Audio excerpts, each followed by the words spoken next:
අත්කාට පස්සමකක් දෙන්නම ජලය වාශ් වෙලා යනු ජලය වාශ් වෙලා හරි ඕලොල් ළමයි ඔගොලන්ගේ දහයිශ්‍රේණයේ මිශ්‍රණ පාඩමෙන් අහන්න පුළුවන් ප්‍රශ්න ජාතියක් කියල දෙන්න තමයි හදන්නේ එතකොට හිතන්න දැ මොහෙන්න මෙහෙම දෙයක් කියනවා දැ ඔක්කොඩම් කලින් අපි තුත්තෙම ළමයි ලුණු ද්‍රාවණයක් ගැන හිතන්න ලුණු ද්‍රාවණයක් කිව්ව හම ළමයි මේක ඇතුළි මොනවත් තියෙන්නේ එකක් අපිට ජලය බලාගන්න පුළුවන් නේද මේක ජලය තියෙනවානේ ජලය කියන එක තියෙනවා එතකොට මේ ජලයට මම ලුණු ටිකක් දාලා ඒක දිය කරහම තමයි ලුණු ද්‍රාවණයක් වෙන්න එකැන මෙතන ලුණු සහ ජලය කියන එක තියෙනවා දෙන්නම තියෙන හරිද එතකොට හිතන්නක ළමයි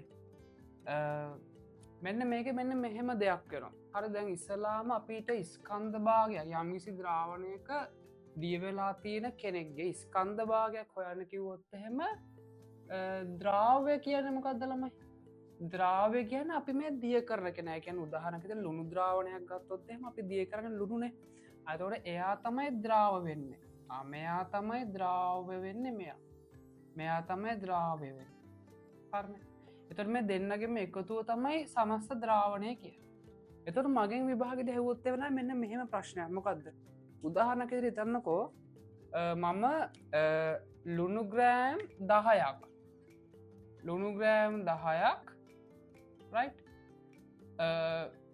දානවා ජලයග්‍රෑම් 100කට නැත්තම් එතන්නක අනුවකට දානවා කියලා නැත 100කට දානවා රයි හරි 100කර අනුවකර මොක්කර 100කට දානකට තන්න නැත අනුවකට දානවා පඩද ජලයග්‍රෑම් අනුවකට ලුණුග්‍රෑම් 10ක් දාන එතකොට මගින් ඇවොත්ත වෙලා ඉබාධ මෙන මෙහෙම එකක් ලුණුවල ස්කන්ධ භාගය සොයන්න හරිද කොහොමද කරන්නේ මෙතිදි කාන්තිර මෙන්න මෙච්චලම ඉස්සල්ලාමව බාලන මේ සමස්ත මිශ්‍රණය දැ මිශ්‍රණය පාඩම සමස්ස මිශ්‍රණය ස්කන්දය කියද සමස්ස මිශ්‍රණය ස්කන්ද මට කියැන කියද එත ලුණුවලින් 10යි වතුරෙන් ග්‍රෑම් 90යි එතර සමස්ස මිශ්‍රණය ස්කන්දය ග්‍රෑම් 100යි සමස්ත මිශ්‍රණය ස්කන්දය ග්‍රෑම් 100යි ඔන්න එකක් මන් දැනගන්නවන පලින් කරනා තමයි මිශ්‍රණය ස්කන්දය කොච්චරද්ද කියල දැනගන්නවා ඊට පස්සමන් දැනගන්න ඕනේ අර මගින් අහන මොකේද ස්කන්ධ භාගය ලුණුවල ස්කන්ධ භාගය වෙන්න පුළයිටස්සේ අපි තුත්තේ වෙන දැහිතනව දොඩම් කියලා දොඩම් මිශ්‍රණ ස්කන්ධ භාගය හෝතේ දොඩංගල ස්කන්ධ භාගය හෝතේ මේ කියන්නේ අදාළ වතුරකද දොඩම් කොච්චරක් තීරවා අන්න සරලයි සීනිය කරන්න හරිද වතුර සීනි දිය කරපු කරන්න සීනිවල ස්කන්ධ භාගය කියන එක දැනගන්නුන් දෙවල්මනාද එක ඒ සීනි සහ ජලය කියන දෙන්නගේ බර කියද ස්කන්ධය කියද සහ ඊළඟට සීනි විතරක් ගත්තොත් එහෙම යාගිස්කන්ධ කියද අන්න ඒවගේ ළමයි මට කියන්න හෙනම්මතනදී සමස්ස මිශ්‍රණය ස්කන්දය 100යි එක දන්නවා ලුණුවල ස්කන්ධය කියද 10යි කරන අතොට ස්කන්ධ භාගය ලුණුවල ස්කන්ධ භාගය ගල්ල මෙන්න මෙහෙමයි හරිද අපේ කාන්තේ ලුණුවල ස්කන්ධ භාගය ගන්නකොට අපේ කාන්තිර මෙන්න මෙච්චරයි ළමයි හරිද මම මෙන්න මෙහෙම බෙදීමේ ලකුණු දානවා බෙදීම ලකුණු දාලාමයි දැන් දන්නන දැර හරකාපිටුට ළමයයි කියලගන්න තවට හරයට දාන්න තියෙන්නේ මේ සමස්ත මිශ්‍රණය ස්කන්දය හරිට දාන සමස්ත මිශ්‍රණය ස්කන්ද ග්‍රෑම් 100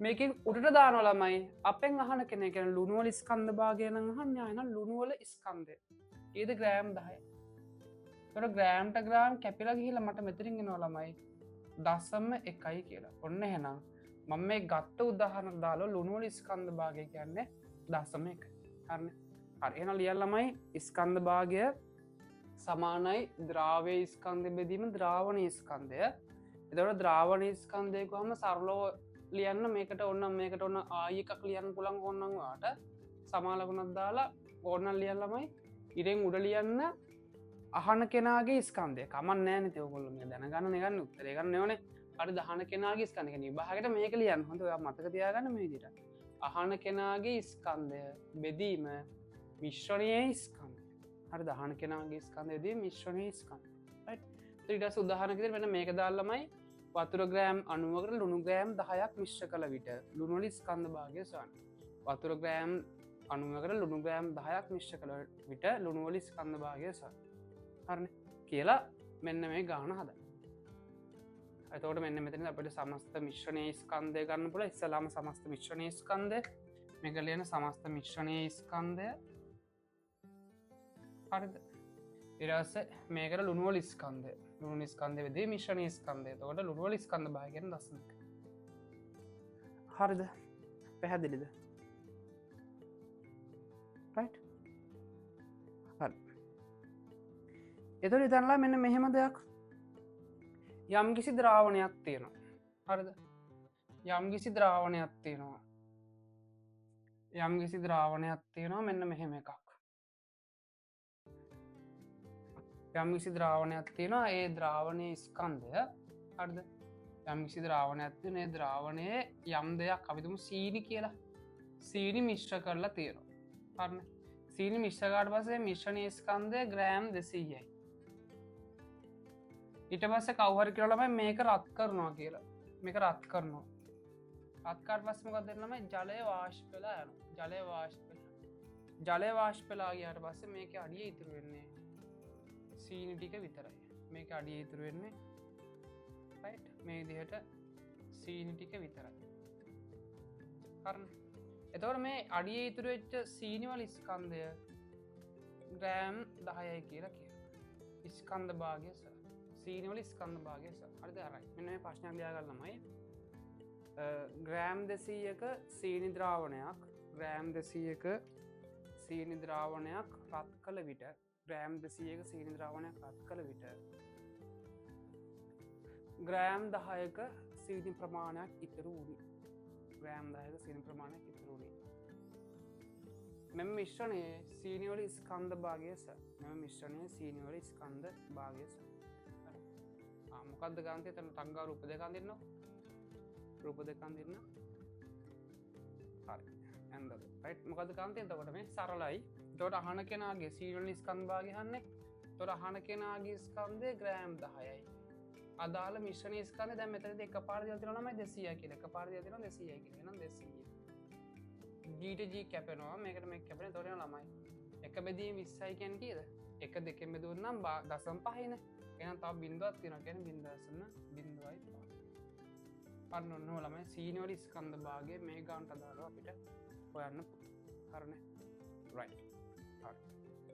ඊළඟට අපි යම් ළමයි ඊළඟ වීඩියෝ එක මම අරන් එන්නම් පරිමා භාග සම්බන්ධව channel එක subscribe කරලා තියාගන්න යාළුවන්ට channel එක ගැන කියන්න.